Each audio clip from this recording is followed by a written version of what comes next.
When 24-year-old Essence Peters met Benjamin Camp, she thought maybe, just maybe, life was finally giving her something soft, something stable, something that didn't come with grief stitched into every corner. She had just clawed her way out of Texas, a place that was supposed to be a fresh start but turned into a graveyard of dreams. She lost her fiancé. She lost her baby. And the so-called family she had down there, useless, messy, more harm than help. So Essence came back to New Orleans with a bruised heart and a quiet prayer.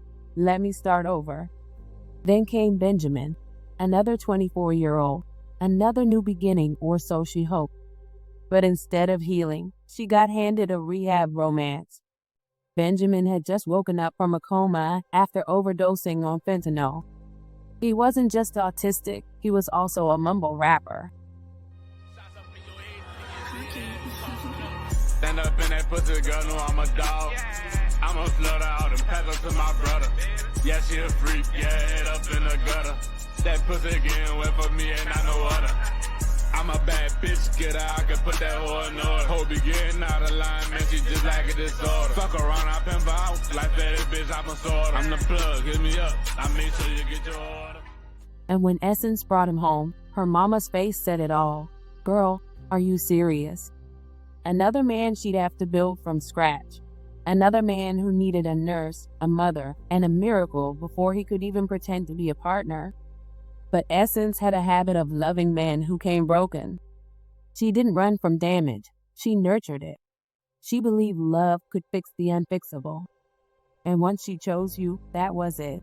She'd defend you, ride for you, stay with you, long past the point of safety, logic, or self-preservation.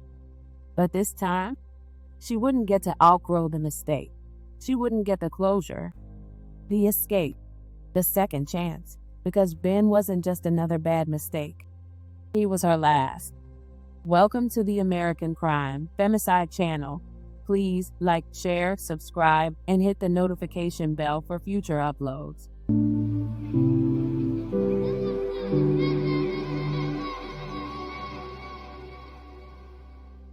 Essence came into this world on December 22, 2000, in New Orleans, Louisiana, fighting like hell. Born at just 33 weeks by emergency C-section and weighing barely 5 pounds, she was so tiny she fit in her mother's palm. But that wasn't even the most shocking part. When her mother, Nakeshia, first laid eyes on her, she was startled. Her daughter had no nose. Not a misshapen one. Not a crooked one. None. Just 2 holes and a layer of skin. It would take a piece of her own mother, bone marrow from the back of her leg, to craft a nose for her baby. At just 1 year old, Essence underwent surgery to give her the face the world expected to see. That sacrifice would become a lifelong symbol, an inside joke between the two. You've got a piece of me wherever you go. And tragically, Essence would carry that piece of her mother with her, right up until the day a man stole everything from her. Her name? That was another accident. Nakeshia had originally planned to name her daughter after herself. But under sedation, repeating the word Essence over and over after spotting a magazine nearby, the nurse took the hint and scribbled it on the birth certificate. When Nakeshia finally came to, she looked at the paperwork and said, "Who is Essence?" Fate answered back, "Your daughter." Essence grew up with a big heart, a loud laugh, and a deep sensitivity to the pain of others. She was the kind of girl who saw someone in a wheelchair and ran over to help, who asked people how they were doing and actually meant it. When Nakeshia had another daughter who was later diagnosed with autism, Essence didn't flinch. She became her sister's quiet advocate and protector. Their bond was unbreakable. It was always in Essence's nature to care for the vulnerable. Sadly, that included men. After Hurricane Katrina, the family evacuated to Houston, where Essence attended Highland Heights Elementary and Teague Middle School. Eventually, they returned to Louisiana, and Essence graduated high school in New Iberia. She loved math, loved art, and had an instinct for caring. She volunteered with students in special education, pushing wheelchairs and helping during lunch. When she later enrolled in a pharmacy program at Gary Job Corps in Texas, it looked like Essence was building the life she deserved. In 2022, Essence moved to Katy, Texas, working security and stating on Facebook that she was attending the University of Houston. That's when she fell for Kenard McDonald, a man she didn't just date, she loved. Show yourself then who you be smashing.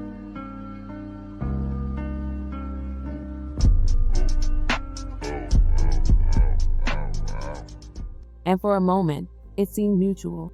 He was publicly affectionate. They appeared together online, and Essence glowed as she shared their growing relationship. She called him her husband, and the internet got a front row seat to what looked like the start of a real family. By January, she was pregnant and beaming. She shared her excitement about expecting a baby boy named King Wayne McDonald. By February, the baby was born, beautiful, healthy, and undeniably her twin. Her timeline was flooded with photos of the little boy, full of life and joy. Kenard's face was less visible, but Essence was still loudly loyal, riding hard for her man and her baby. Then things turned. Her posts grew defensive. In June, she erupted in a Facebook rant. She accused someone, possibly her own mother, of trying to report her to authorities and take her baby. The post was unfiltered, emotional, and filled with years of resentment. She want my child because every pregnancy she claims she ain't worth. Stay out my MF business, mama or not. After that, silence. The relationship with Kenard vanished from her page. No more mentions of marriage. No baby updates. No public drama, just eerie quiet. Essence had gone from proudly posting her little family to completely disappearing them. Whatever happened broke something deep in her, but you'd never know it by looking. Because when Essence returned to Louisiana in 2025, she acted like none of it had ever happened. No husband, no baby, no breakdown. She didn't bring the past with her. She buried it. Publicly, there were no explanations, no long-winded captions, no taking time to heal posts. She showed up like a woman with an empty history and a heart still available for lease. You gotta love yourself. You gotta embrace every single part of yourself and know that you are worthy. She picked up work at Allied Security, then found joy working as a housekeeper at a nursing home while training to be a CNA. Helping people brought her peace. But even while folding linens and assisting patients, she was still that same woman who believed in love, no matter how many times it spit in her face. And she wasn't limping from her past. She was sprinting toward her next mistake. Essence had the kind of loyalty that could double a self-destruction. She wasn't looking for men who had it together. She was attracted to the kind of chaos that made her feel needed. She loved hard, even when the love wasn't returned, especially then. And by the time she met Benjamin, she was primed to ignore every red flag waving in her face. They met at a second line, which sounds romantic. Instead, it was more like a tragic spin-off. Essence meets Ben, a 24-year-old autistic mumble rapper fresh out of a coma from a fentanyl overdose, working at Smoothie King and playing gangster on Facebook. A man whose resume read like a community intervention checklist. Now I can do some funny shit and clip that. Now I can do some funny shit and clip it.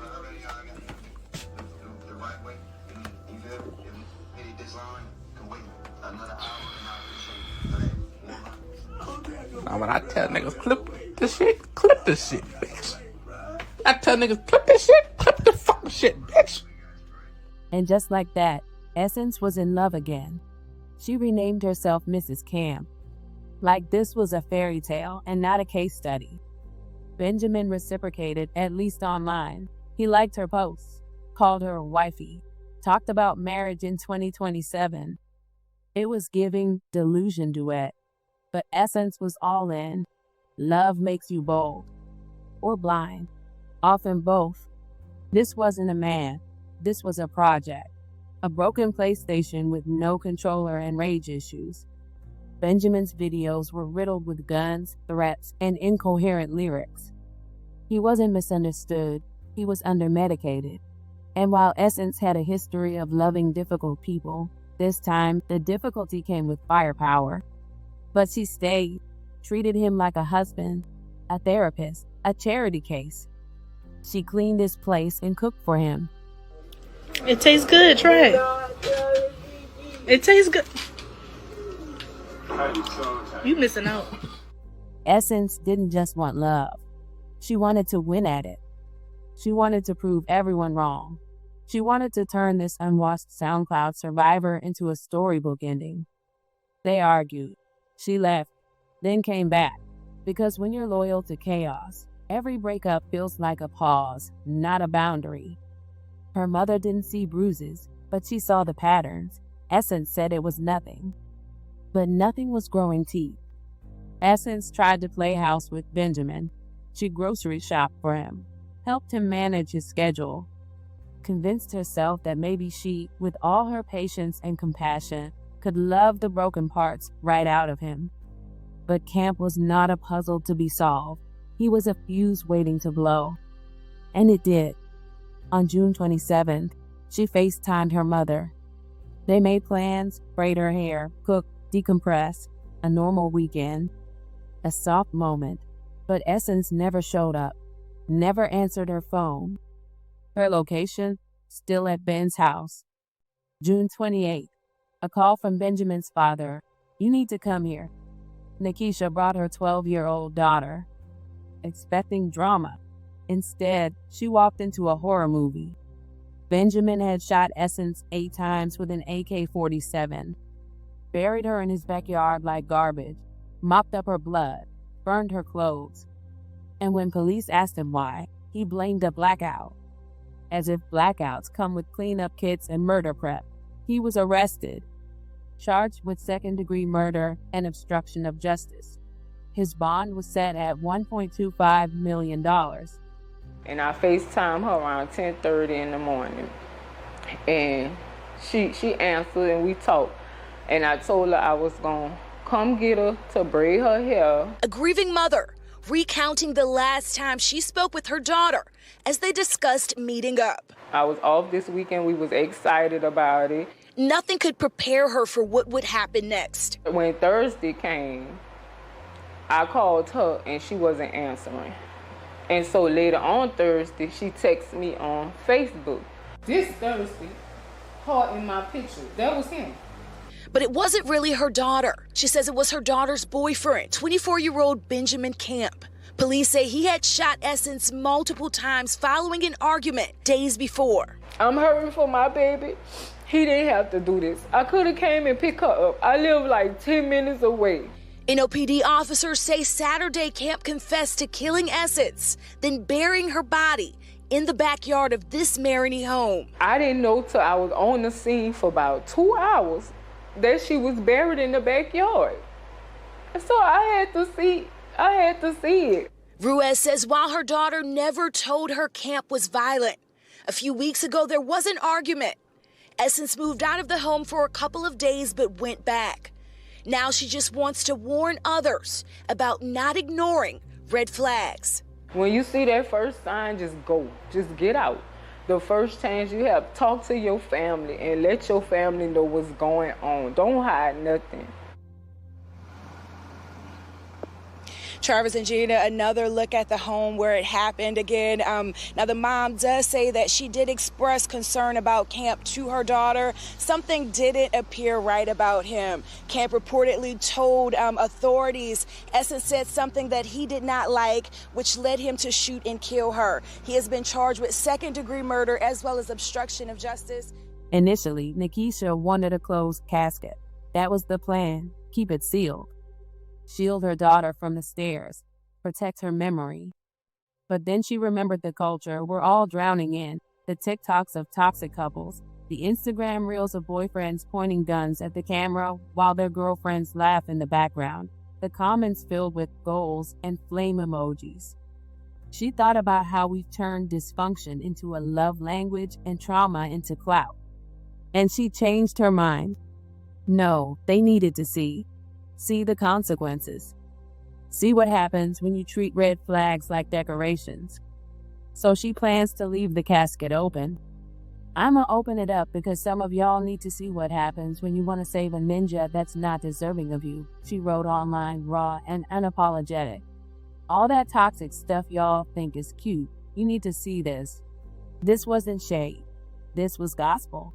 A warning to every girl who's ever said he crazy, but he loved me, while brushing off black eyes and gaslighting herself into staying.